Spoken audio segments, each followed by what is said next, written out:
Lernt was, das was Anständiges aus euch wird.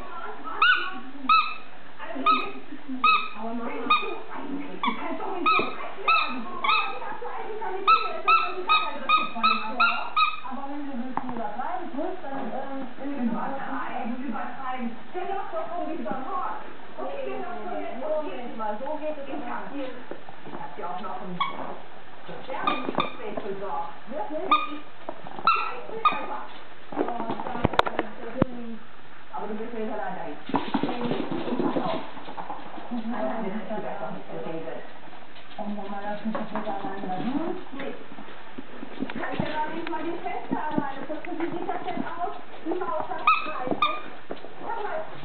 Ja, wenn man immer dir nur will, dann passt ja gar nicht. Aber geh du nach oben, putz, mach die Betten. Alles muss man hier selber machen in dem Haus. Eine Vorstellungsgespräch ist so super, aber ich würde gerne alleine mitgehen. Mein Vater ist nicht unsere richtige Seite. Wir haben die adoptiert, der war bis 5 Jahre alt. Und meine Mutter ist jetzt schon keine eigenen Kinder haben. Aber von ihren Eltern geerbt, das konnten sie auch nicht mehr gerade biegen. Am Nachmittag geht Vanessa zusammen mit ihrer Mutter zum Vorstellungstermin.